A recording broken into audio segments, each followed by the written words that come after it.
Tonight, to begin with growing outrage over the arrest and detention of Kenyan activists Bob Njagi and Nicholas Oyoo in Kampala, Uganda. In a strongly worded letter to the Ugandan High Commission in Nairobi, the Law Society of Kenya, Amnesty International Kenya, and Vocal Africa are demanding the immediate release and safe return of the two. The groups have also called for a thorough investigation into the abduction, urging that those responsible be held accountable. Interior Cabinet Secretary Kipchumba Murkomen has confirmed that the Ministry of Foreign Affairs is actively engaged in the matter. Njagi reports. More than 24 hours after the abduction of activists Bob Njagi and Nicholas Oyoo at a petrol station in Kireka, Kampala, Uganda, human rights organizations have voiced their concerns over the alarming cases of abductions and enforced disappearances in East Africa region.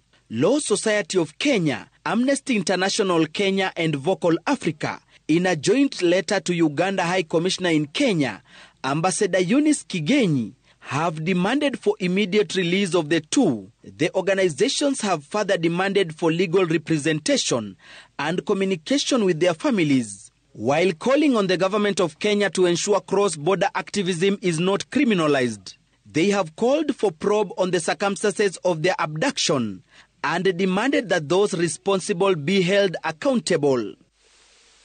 Demands that were echoed by Free Kenya movement that Njagi chairs and other activists who are now threatening to mobilize activists across the world to occupy Uganda embassies. We call for the release of our comrades, and they should come cross-border while they are still healthy.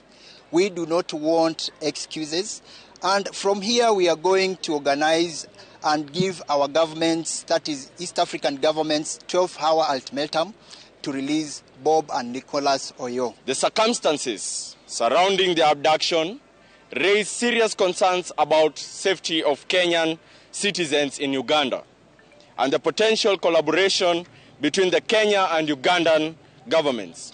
Political opponents must not be harassed, tortured, or imprisoned for speaking out.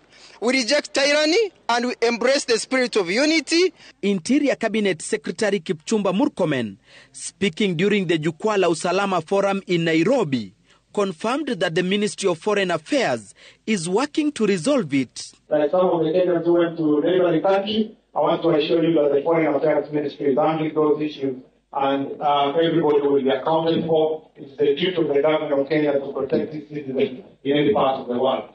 However, Foreign Affairs Cabinet Secretary Musalia Mudavadi, who attended the burial of late Minister Dalmas Otieno, gave the abduction a wide berth, despite calls from leaders at the burial for the government to intervene. Kuna Prime Cabinet Secretary hapa.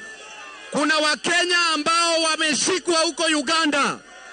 Tukimaliza hii burial, tunaambia Mheshimiwa Mudavadi apigie Museveni simu watoe hao Wakenya ambao wameshikwa. National Unity Platform presidential candidate Bobi Wine has through his social media platforms condemned the incident and confirmed the two could have been abducted as a result of associating with him. The abduction of Bob Njagi and Nicholas Oyoo in Kampala, Uganda has yet again raised concerns over increased cases of human rights violations in the East African region, with the authorities being blamed for remaining silent. Gatete Njoroge, Citizen TV, Nairobi.